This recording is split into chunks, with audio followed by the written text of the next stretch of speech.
Hey, deserving listeners, The Ultimatum. Let's watch. So, like, as you know, when I was 2 years old, my father passed away.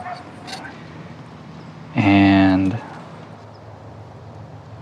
I never got to bounce questions off of Mom because, like, she was gone. She wasn't there. Okay, so we're learning some details about his childhood, and I think he is motivated to open up because he doesn't want to lose Ryann, and he might feel bad for the fight that they got into, and he might have turned a new leaf regarding that. I've seen that before where people will get into a rut of defensiveness and their typical defensive structure. It's really hard to convince them to face that or pull out of that because their life is relatively okay. It's not ideal, but it's working.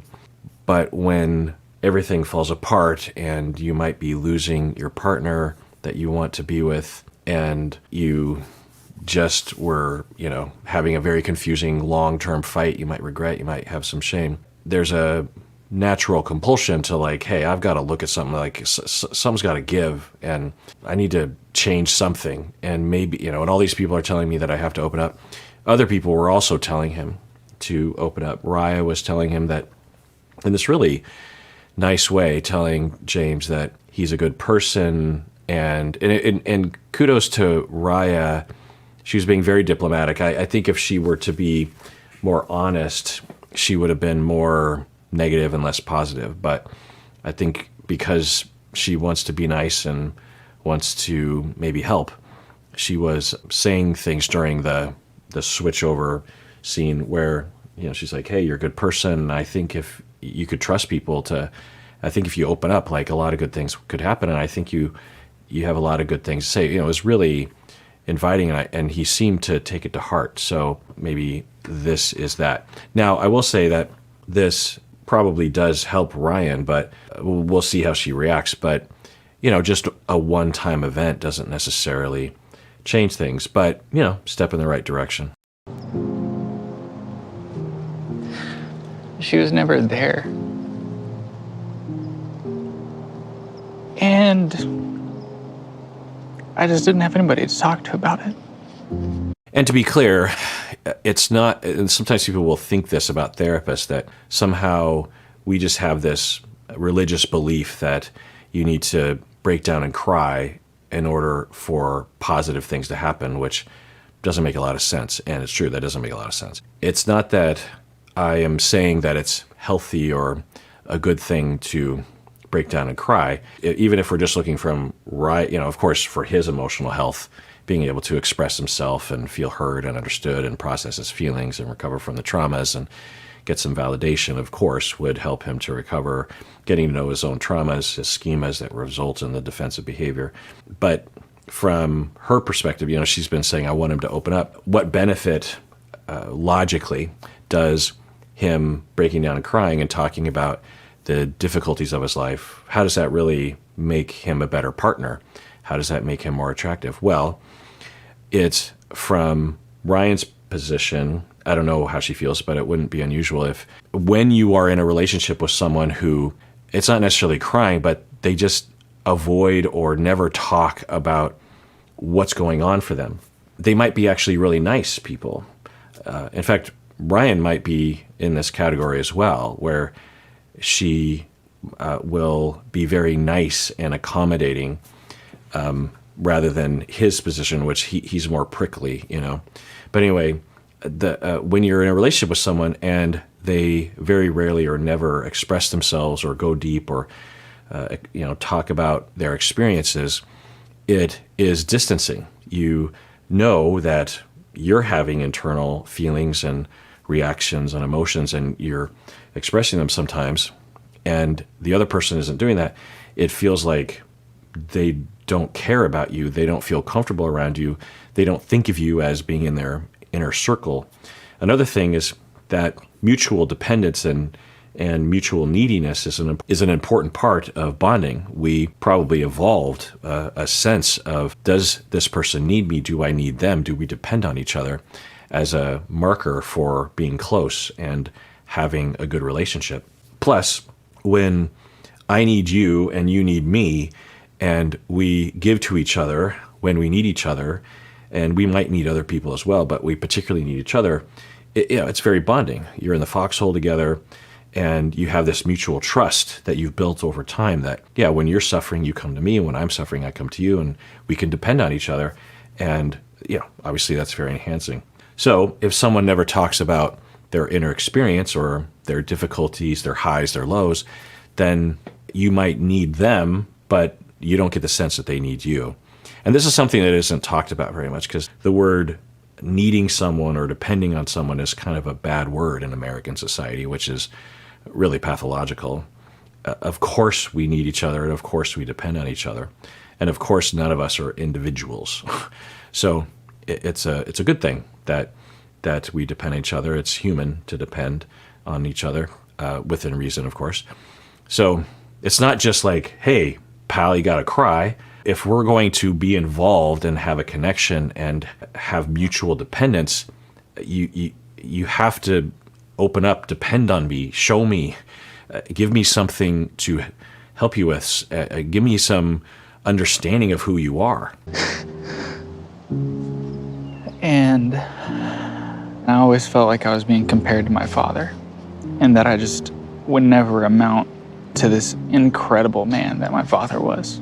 So at 9, I realized that I could feel better temporarily. I'm gonna take a guess and say that the father wasn't perfect, but because he died suddenly, maybe, but even if he didn't, it's normal to talk very positively about the dead loved ones, right? Especially if you really missed them and respected them while they were living.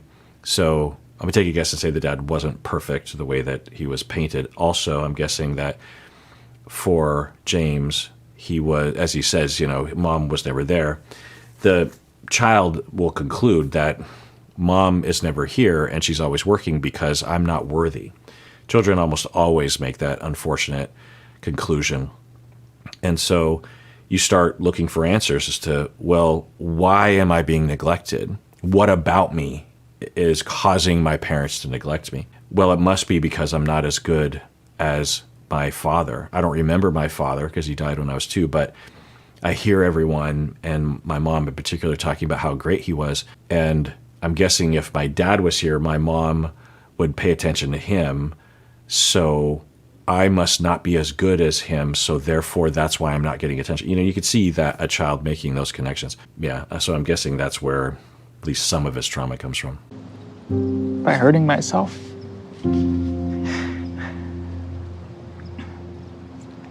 I would hit myself. I would bite myself, cut myself, as a way to just punish me and take the edge off of not being good enough.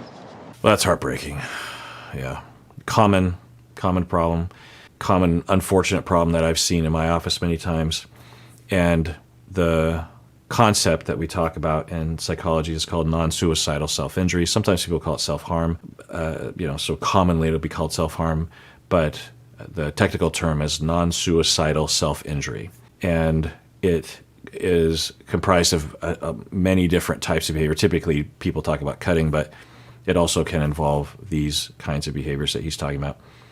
And so he's saying the function is to punish himself. And he also said to take the edge off. I don't know, but it sounds like there's 2 functions that it provided him.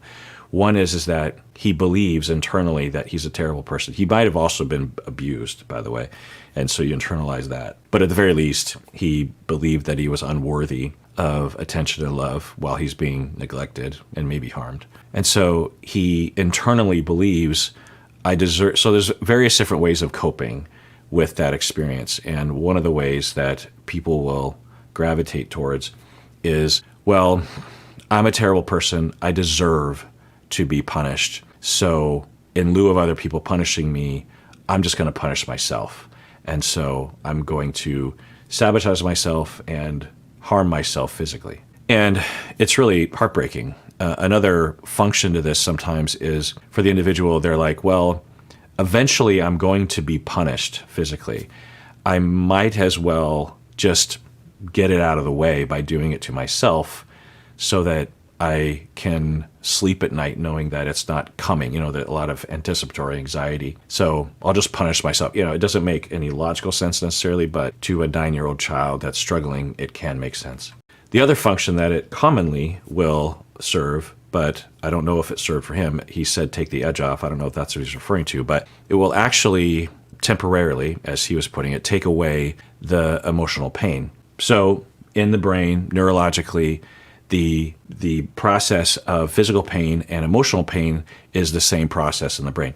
And so when we're going through emotional pain and we have no relief to it, we can't soothe ourselves, and no one is around, or no one's good enough to soothe us, no one's adept enough or attuned to us to soothe us, or we don't trust anyone so we don't reach out for help. We're just sitting in our own emotional pain, and it's unrelenting. It just is chronic. It's all day long. It's constant, and it's extreme. People with borderline personality disorder often have this experience, and it's horrible. I've never experienced this.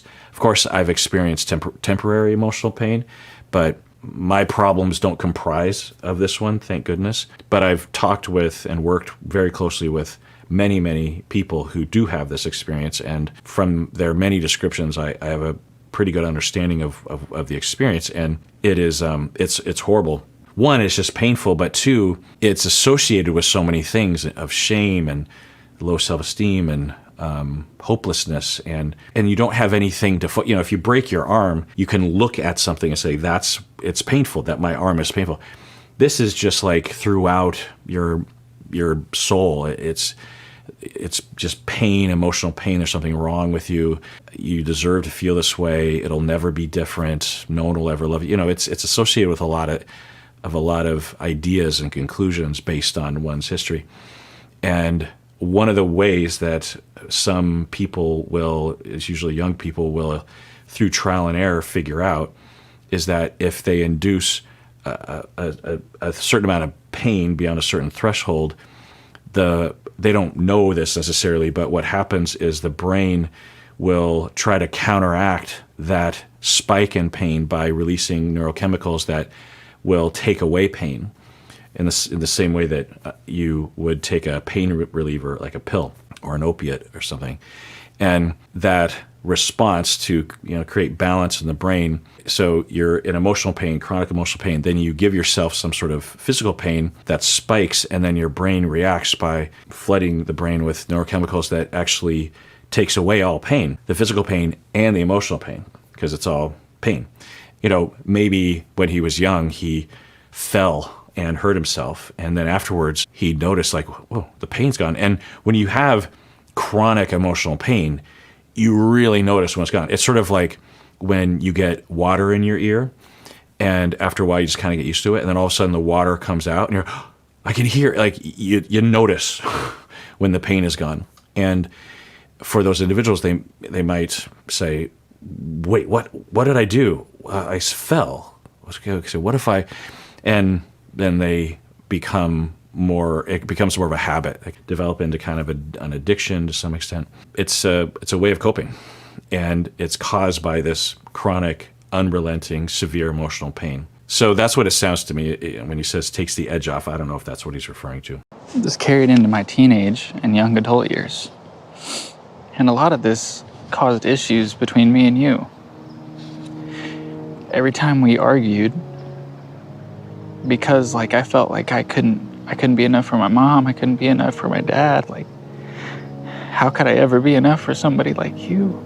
Yeah, I mean, wow. And I'm, regardless of it being on a reality TV show, I'm really glad that he knows that about himself. It's such a huge step forward. It's definitely just the beginning of the healing journey, but it begins with knowing that about himself, making those connections, and for her to know about it. Now, she doesn't have to stay with him, but it changes the narrative from James is a jerk face who overreacts and won't let me sleep at night to, wow, he's, understandably, he has some very distorted beliefs about shame and blame and anxiety and panic. So, I'm really glad that he has this self-awareness. I'm guessing he's had it prior to this episode, the way he's talking about it. Plus, there's not really anything that he did that would have suddenly illuminated this, but yeah. And it's just so terrible that children are treated this way, and then as adults they continue to suffer.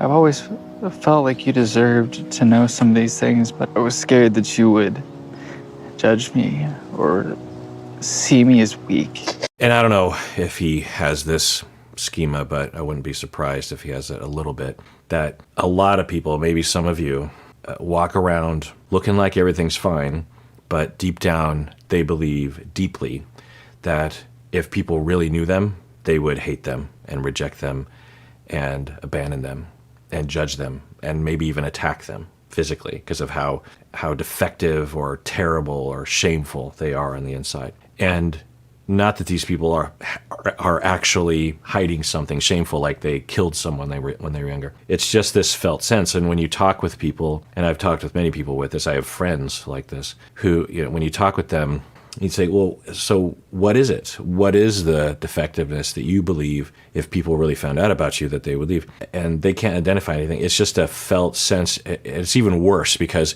if there was an identifiable personality trait or tendency, you could work on that. But because of the way they're treated, it's just default. There's no debate that they're defective, they're problematic, they're terrible, they're rejectable, they're rotten at the core or unwanted at the core. And it just is. It's as sure as the sun rising in the morning. It's as sure as taxes and death. It is just a certainty that I am despicable. And I can't really point to anything I've done or anything that I will do, but I just know it. I know it because of the way they were treated growing up. So, and by the way, for him, given the little snippets that we saw of their conflict, I think I hypothesized this at the time, that any kind of he's sitting there, they're eating, and she's just making hand gestures, and he gets triggered, and he has a legit PTSD reaction or something along those lines. He gets upset and feels threatened and gets angry and maybe even highly stressed out such that he doesn't have access to all the functions of his prefrontal cortex so that he doesn't edit his words or isn't diplomatic, and he panics, says something even though it doesn't look like he's panicking, and is super critical of her, in the way that we saw from the snippets. She is like, what? And because of experience for 7 years, I'm sure she's seen it hundreds, if not thousands of times. She's just like, okay, I'm done. You're ridiculous. I'm going to bed. Then the triggering really happens because it's like, oh, I'm defective. I did something wrong. I can't really put my finger on what I did wrong. I'm being abandoned. No one's ever going to love me.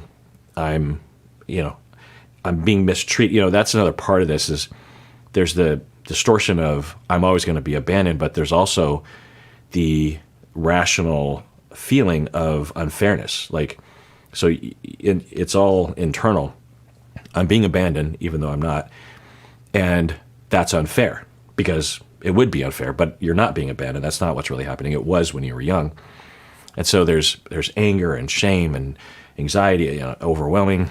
And his solution, which is a common one, but not everyone reacts that way, is to pursue and criticize to try to change her mind. In his head, he's thinking, if I can just get her to realize how stupid she is, then she will realize that she's being stupid and she won't leave me. She will realize that I didn't do anything wrong. And so there's the badgering and the inability to just let it go until the morning, or just say, well, we had a disagreement, because everything is at stake. The entire universe is at stake. That's how it feels. That's how it is. Because she is his entire universe, or at least a huge part of it, you know? The way that a 2-year-old looks at their parent and says, "You are my universe," that's how he feels, because he's never had enough security to be able to advance to another phase of maturity where you love someone, but you don't need them that much, you know? So that could have been a conceptualization of the fight that they had. And yeah, it's heartbreaking. It's just heartbreaking. And to think that he could be in therapy for 25, 30 years and still suffer this way. I've seen that before. Unknown, but it doesn't go away easily. And not want to be with me anymore. So I just kept trying to do what I always do and figure it out by myself. You are the love of my life, Ryan. And how ironic that his solution to not being abandoned is to not bother other people and to manage his neediness, which causes people to abandon him because they feel rejected. You may have issued me the ultimatum, Ryan. But I've never not known that I wanted to marry you. I guess I was just always scared.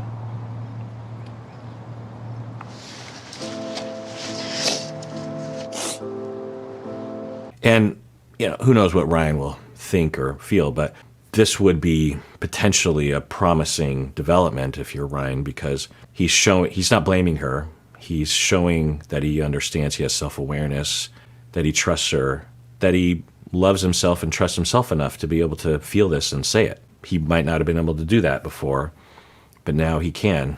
And, you know, the next time that they fight, if they stay together, which will happen, there might be a quicker journey to this for the two of them, where he can say, "Oh, you know, I did it again, and I'm sorry." And she, you know, they can develop a shorthand, a way of talking about it. And you know, I work with couples along these lines of you have certain tag words or labels for things, you know, like, oh, that inner defectiveness came up. You know, you don't have to explain it all over again. You can, but things can move quicker if you have these labels for things.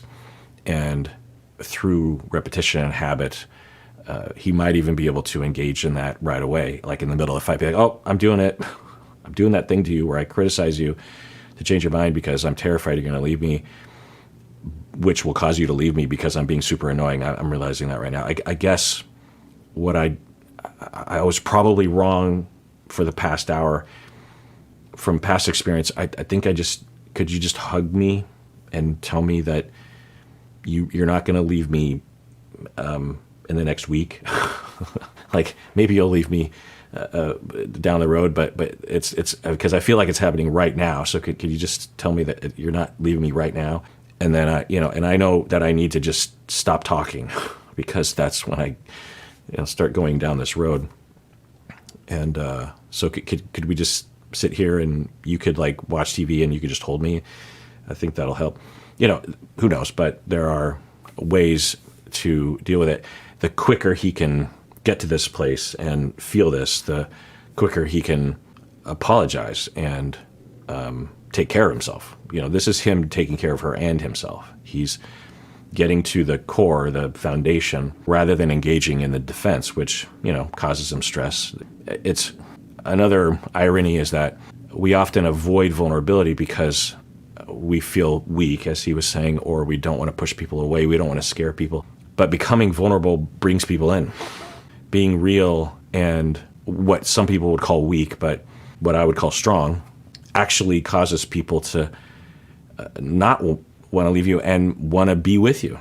They feel compassion and connection and togetherness, and authenticity is another thing. I'm guessing that Ryan might suffer from a lack of authenticity. We saw that James with Raya would have these kind of real awkward conversations, from both of them really. But the way that you might interpret it is just like he's not authentic. He's not being himself. He's guarded. He's uptight. And that feels rejecting.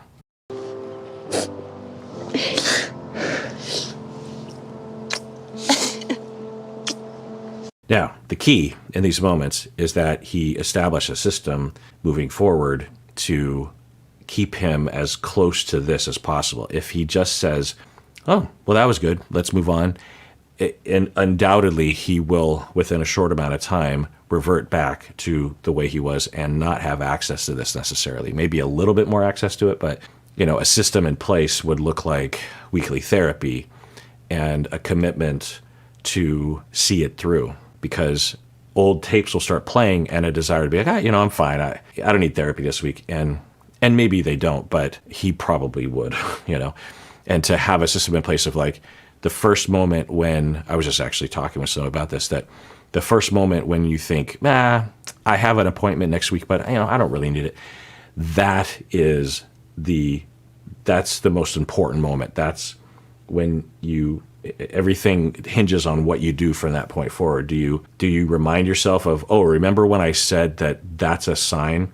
It's sort of like in The Godfather when Don Corleone tells Michael, he says something like, when someone comes to you for a meet between you and Bazzini, that's your betrayer. That's the person who betrayed you.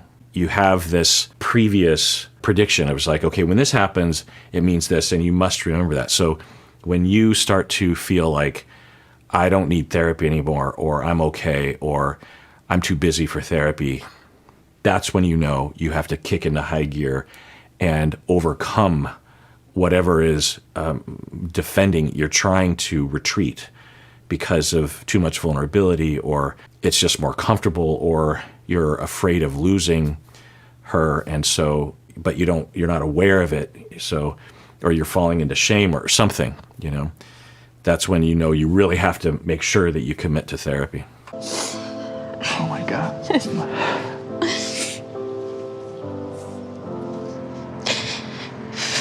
I guess it just makes me emotional knowing that you were going through these things and I was there and I had no idea. Okay, I was wondering about that because during their fight, she was just like, essentially, it's a choice. Like, you're holding on to the trauma, like, let it go. And I said something like, well, given the trauma that I think he's been through, that's not possible. But given that she's never heard him talk about it, then how could she know, really? So now she knows. Like, for years. You deserved to know a long time ago. I want to apologize if I ever made you feel like you weren't good enough. It wasn't you, Ryan. Oh, that breaks my heart that she would say that.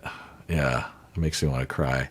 That she would say, the things that she said, but then she goes to, I'm sorry if I ever made you feel that way. And it's like, oh no, it's not you. I'm really sorry that you had to go through all this stuff. And I know, I don't understand it. I've never been in your shoes. But I do want you to know that I'm here for you. All right, well, that does it for that episode. Everyone, please take care of yourself because you deserve it. You really, really do.